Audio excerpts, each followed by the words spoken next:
لله رب العالمين والعاقبة للمتقين والصلاة والسلام على رسول الكريم وآله وصحبه أجمعين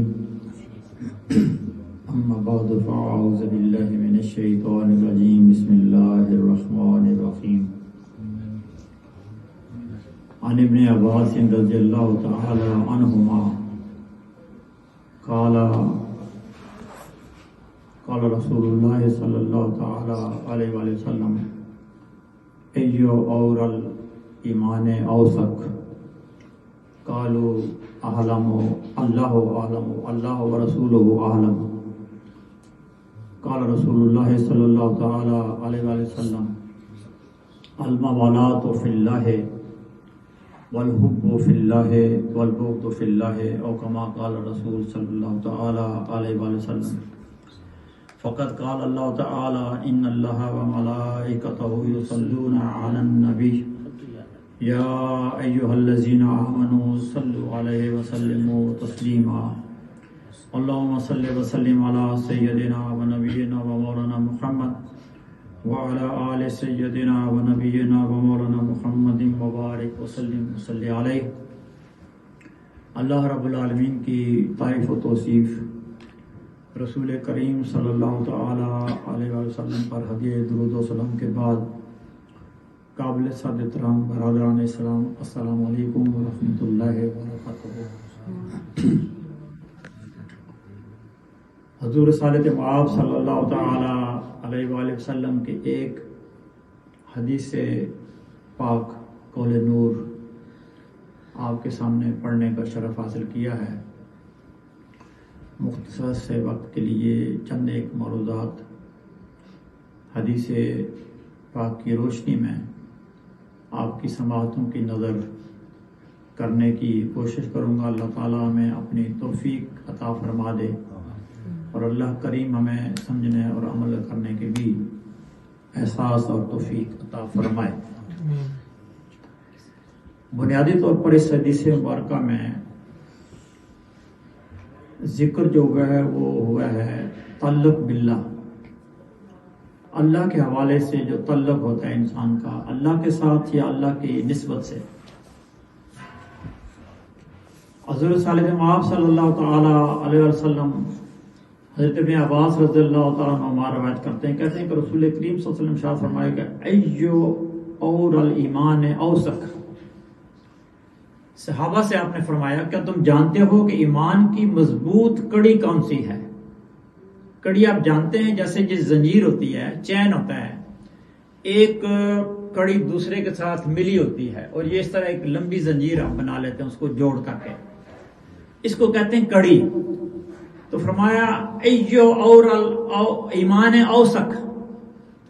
صحابہ سے پوچھا کیا تم جانتے ہو کہ ایمان کی مضبوط کڑی کون سی ہے؟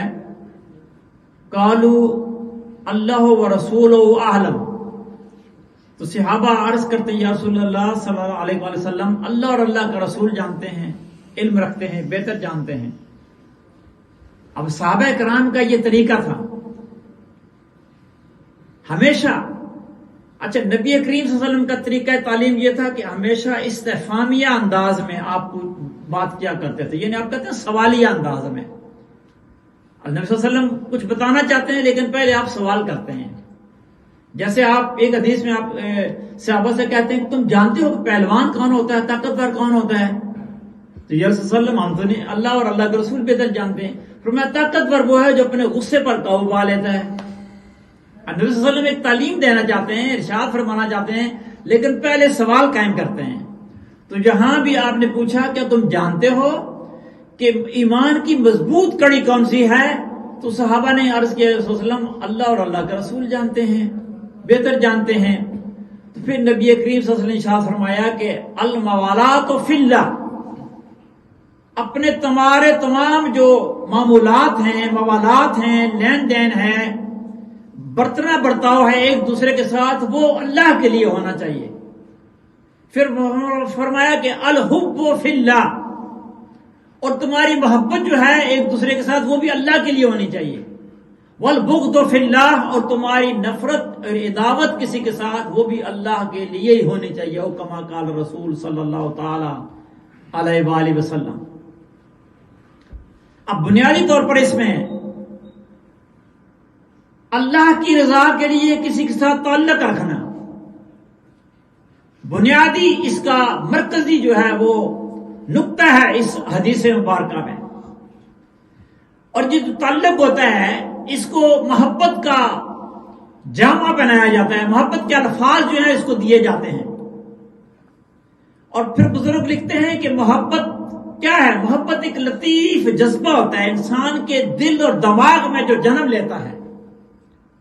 کہ آپ کے دل اور دماغ میں ایک ایسا لطیف جذبہ جنم لیتا ہے کہ آپ کسی کو چاہنے لگتے ہیں، آپ کسی کے ساتھ دل لگی رکھتے ہیں، آپ کا دل جو ہے وہ کسی کے قریب ہو جاتا ہے، اور آپ کی سوچوں میں اور آپ کے احساسات میں کوئی ڈھل جاتا ہے، آپ کسی کو یاد کرتے رہتے ہیں۔ کبھی ایسے ہوتا ہے کہ آپ کسی کے حسن میں کھو جاتے ہیں، کبھی ایسے ہوتا ہے آپ کسی کی جو کردار ہے اور گفتار ہے اس کی وجہ سے آپ اس سے محبت کرنے لگ جاتے ہیں، اور کبھی ایسے ہوتا ہے کہ آپ اس بندے کی تقوی کی وجہ سے، اس کے جو کردار کا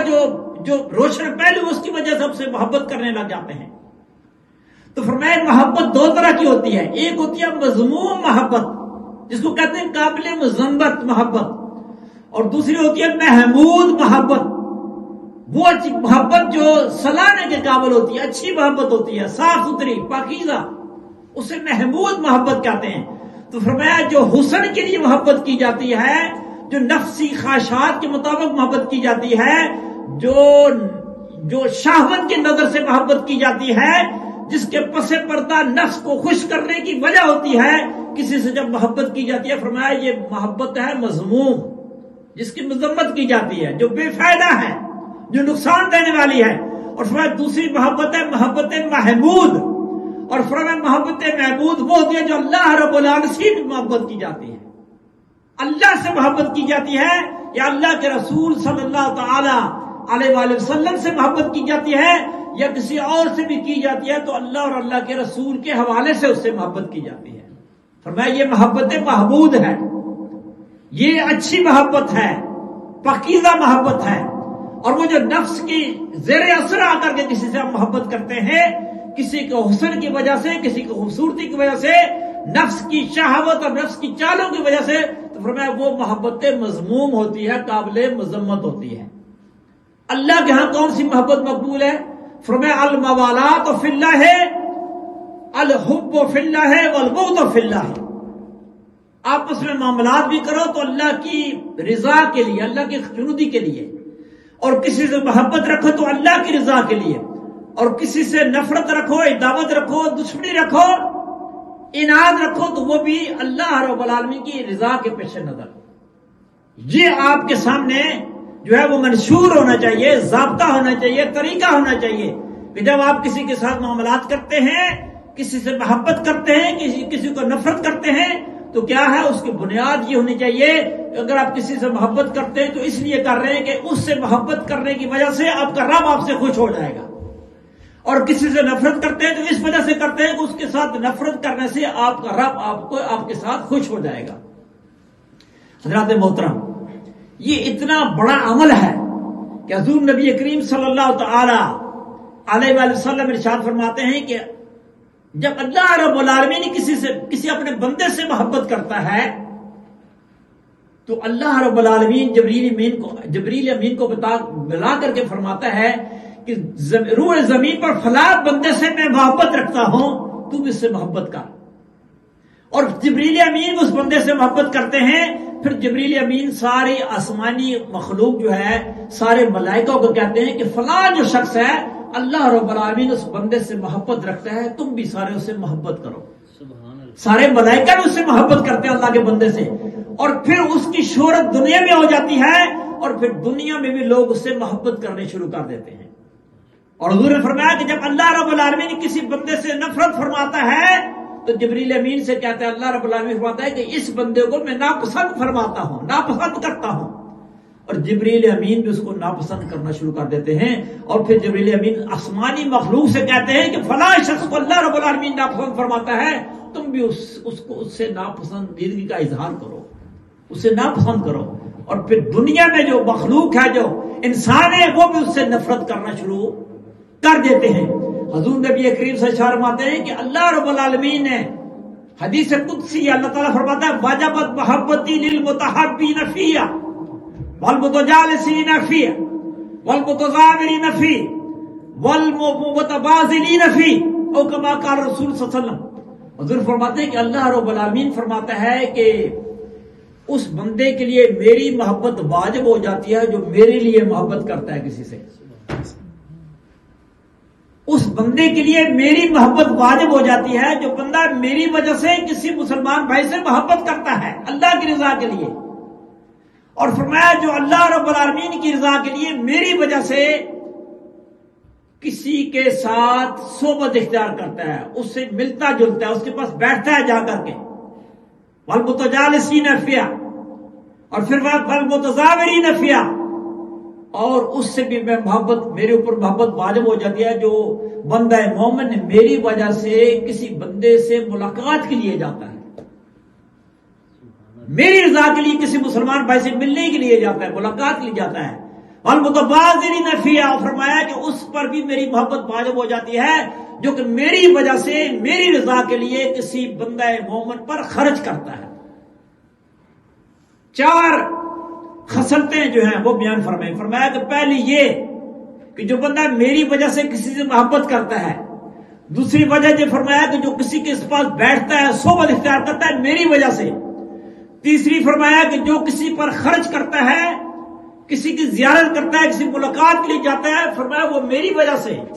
چوتھی بات فرمایا جو کسی پر بندہ مومن پر خرچ کرتا ہے اللہ کی رضا کے لیے۔ تو اللہ فرماتا ہے کہ یہ چار خصلتیں ایسی ہیں ان کی وجہ سے جو بندہ ان خصلتوں کو اختیار کرتا ہے، اللہ فرماتا ہے اس کی محبت میرے اوپر واجب ہو جاتی ہے، لازم ہو جاتی ہے۔ اس بندے کے مقدر کتنے بلند ہیں، کتنے اونچے مقدر اس بندے کے، جس سے اللہ رب العالمین محبت کرتا ہے، اور اللہ فرماتا ہے میں محبت کرتا نہیں، میرے اوپر محبت لازم ہو جاتی ہے اس کے لیے۔ تو حضرات محترم یہ اتنا بڑا اثاثہ ہے، بندہ مومن دوسرے بندہ مومن سے محبت کرے، ایک کلمہ گو دوسرے کلمہ گو سے محبت کرے۔ نبی کریم صلی اللہ علیہ وسلم ارشاد فرماتے ہیں، حضرت ابو ہریرہ اس کی راوی ہیں کہ میدان محشر میں اللہ رب العالمین جو آپس میں محبت کرتے ہیں ایک دوسرے سے ان کو جمع کر دے گا ایک مقام پر، کوئی مشرق سے تعلق رکھتا ہے، وہ مغرب سے تعلق رکھتا ہے،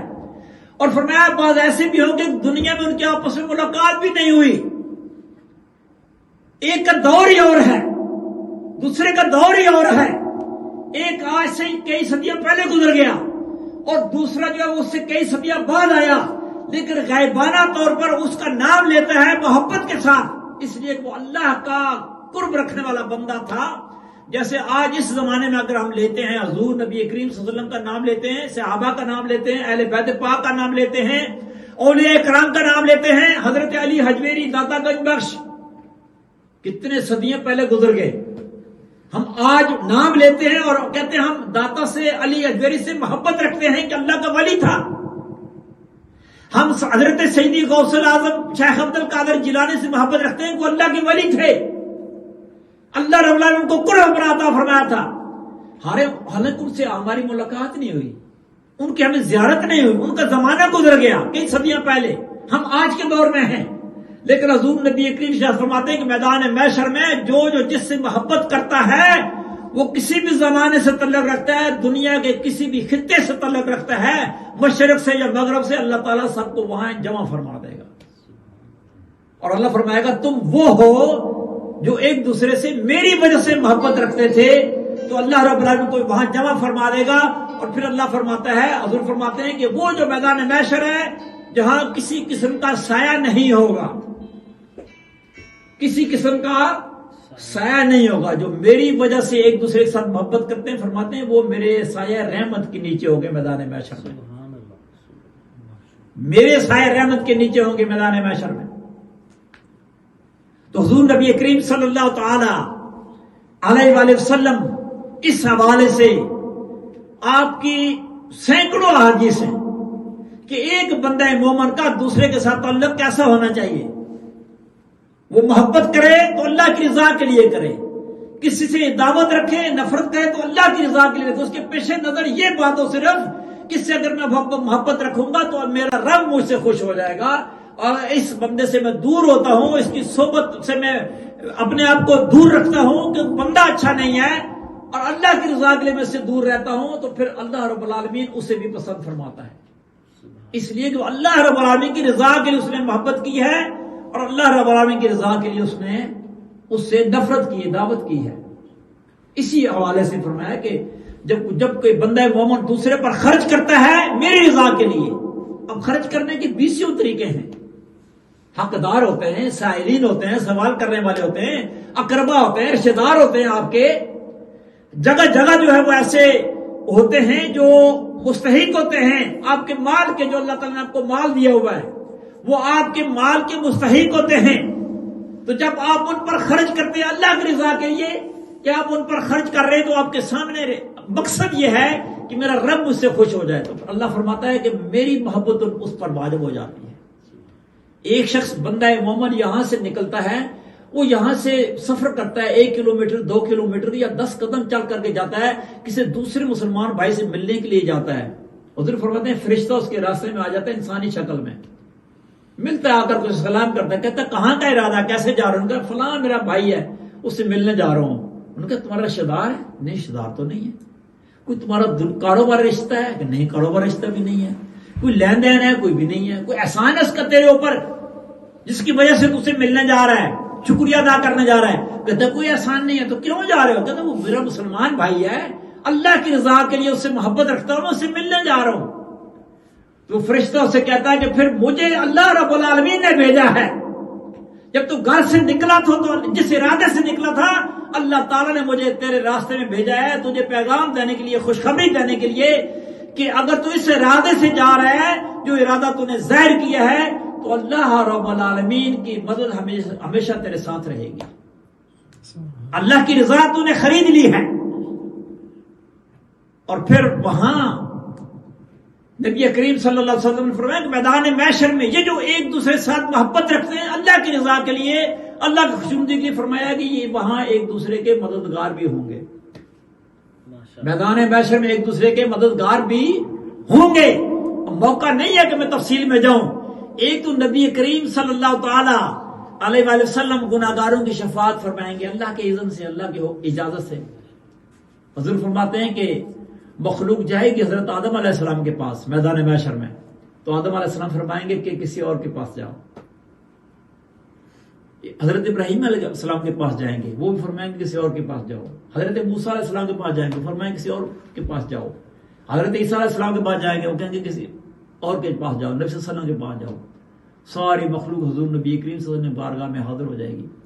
کہ اب اللہ کے محبوب ہیں، اللہ کے حبیب ہیں، ہماری سفارش کرے اللہ کی بارگاہ میں. نبی کریم صلی اللہ علیہ وسلم فرماتے ہیں کہ میں اللہ کے حکم ہوگا مجھے اور میں سجدے میں گر جاؤں گا، اور میں سجدے میں پڑا رہوں گا جہاں تک کہ اللہ رب العالمین فرمائے گا محبوب اپنا سر اٹھائیے اور مانگیے کیا مانگتے ہیں، اور شفاعت کیجیے آپ کی شفاعت قبول کی جائے گی، سفارش کیجیے آپ کی سفارش قبول کی جائے گی. حضور نبی کریم صلی اللہ علیہ وسلم گناہگاروں کی شفاعت فرمائیں گے. سبحان اللہ، ماشاءاللہ. جتنا اللہ رب العالمین چاہیں گا اتنی سی شفاعت فرمائیں گے، اللہ تعالیٰ ان سب کو معاف فرما دے گا. یہ وہ ہوں گے جو جہنم میں داخل ہو چکے ہوں گے، جن کے اپنے اعمال کی وجہ سے جہنم کے وہ جو ہے وہ اس کی طرف جانے والے ہوں گے، یہ ان کی شفاعت ہوگی. پھر حضور فرماتے ہیں پھر میں اللہ کی بارگاہ میں سر جھکا لوں گا، سجدے میں پڑ جاؤں گا. پھر اللہ فرمائے گا محبوب کیا چاہتا ہے؟ مولا ابھی تو اور بھی ہیں. تو نبی کریم صاحب فرماتے ہیں کہ یہاں تک میں شفاعت کروں گا